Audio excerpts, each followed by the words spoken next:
I really wanted big boobs, for instance, when I was like a teenager. I'm trying to get the boobs smaller. When I was younger, I always wanted to be taller because I'm short. I would have changed my forehead. I would have been shorter, and I would have had more of a shape. The acne scars that I have on my face. My stretch marks, hands down. I like my weight and my shape, but sometimes I just wish my booty was a little bigger. I wanted to change my skin color. I wanted to change my name. I wanted to change my size.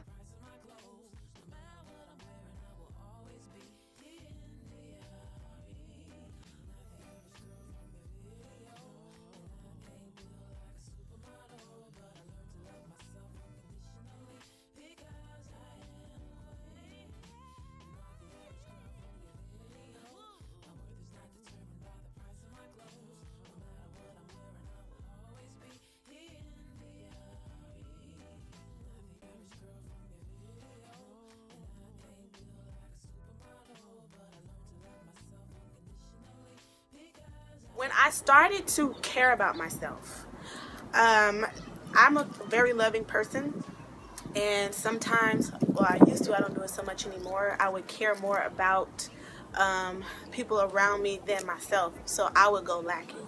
But when I started to put self-love into myself, when I started to eat better, when I started to work out, when I started to read more and really enrich my mind with positive things, I found that that helped me become the best person that I could be. So you know, self-love is selfish, but sometimes you gotta be selfish, because if you're not good enough for yourself, how can you help someone else? So you gotta make sure that you get everything that you need, make sure you're okay, so that you can go out in the world and be a warrior.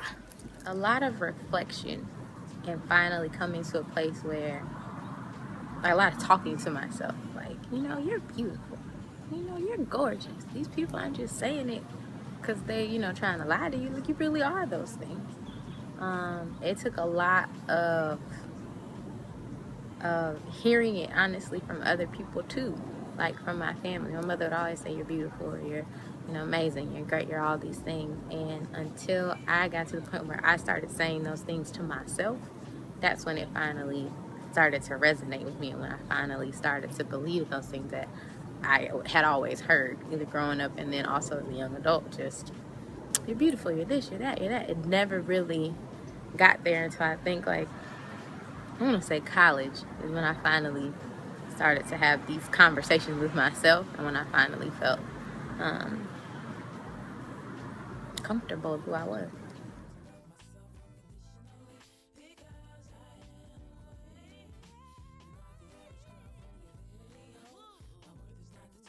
So about a couple years ago, I started this thing of just like empowering and bettering myself, like reading as much as I can, introducing like new healthy vitamins and herbs and new healthy things like into my diet, exploring like different cultural things I've never experienced before. Just trying to bring my best self to the table all the time has helped me to appreciate my growth. And I think through that has helped me to start to get to a place where I do feel beautiful, I do feel empowered. I would say I'm pretty much there. I think what has helped me to really embrace my flaws is I'll look back on pictures when I was in college, and at that point I didn't have the highest self-esteem, but I look at those pictures and I'm like, wow, like those are nice pictures, like you were pretty, what was the problem? And so I look at myself now and I realize that a lot of the imperfections were from my own perspective. They were something that was just in my head. They weren't necessarily something that was actually wrong with me. And so I realized that once I'm able to change my own perspective about myself and about my flaws, then I can exert the beauty that I feel, and that the insecurities were basically self-imposed. They weren't something that really mattered to other people or that people even noticed. They were things that I noticed and that I held on to. Ultimate answer to that is God. He helped me to find myself beautiful, because he calls me beautiful. He created me. So, you know, he doesn't create junk. He doesn't make mistakes. So everything about me, even my voice or my acne scars that I don't think are lovely or whatever, but he thinks that they're lovely. He says that I'm perfect. And so I had to start viewing myself as he views me.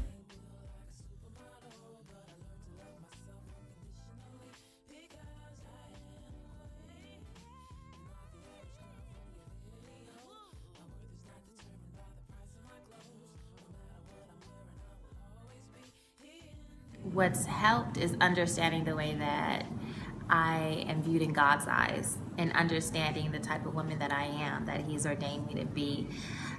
The process is ever going. I don't think we're ever there 100%, but understanding who we are and who we were made to be helps a lot. And also realizing that if you alter your image to suit someone else's needs, that's not a guarantee that they're gonna love you anymore than if you're just your authentic original self. And so I realized that once I started to change my perspective and really just started to embrace myself holistically and know, okay, I'm not gonna like everything about myself, but overall I'm beautiful. I love this about myself. I love that about myself. Then I was able to really exert and exude confidence and a self-love that attracted the right things. And so I would say I'm pretty much there. There's some work to be done. I don't think we're ever fully there or established, but I would say that I've definitely learned to accept myself wholeheartedly because we only get one body and one self, and I think it's best that we learn to accept ourselves fully as we are because we only get one life. So learn to love yourself, or it's going to be very hard to expect other people to. I absolutely have gotten there. What played a major part for me is the mother that I have and the people that were in my support system growing up that just encouraged me and supported me in everything I did. But the major role was my mom.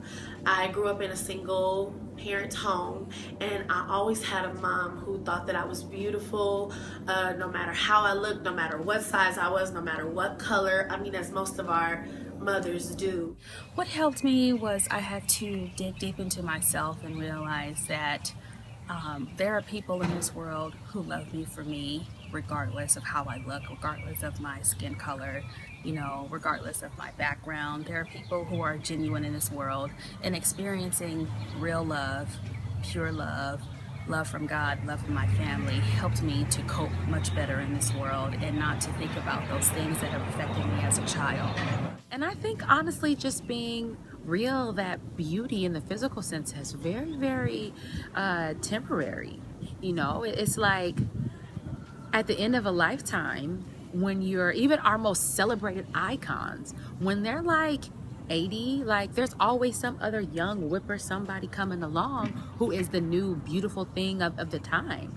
And so then that makes you start to really look at that's not really what matters. It's about what's up here and what's in here. And so once you start to embrace that and embrace the trueness of what beauty is what you give out to other people. Beauty is what you give back to the world. Beauty is the good that you've left this community, your immediate community, and the world in its entirety at the end of your lifetime. That's where true beauty stems from. And so I think once you begin to embrace the reality of that, then the rest of it is just kind of like a waste of time, and that's not to say, don't get me wrong, I'm all about a good sewing and a beat face every day. Don't get it twisted, okay? But I do believe that those are they're just not important in the grand scheme of life, and holding on to what's important is really what grounds you. What helped me embrace my flaws was my desire to grow and evolve into a complete person and accepting who I am as a person and loving me for who I am, because you're your biggest cheerleader, and who else would be? So you do have to really embrace who you are as a person.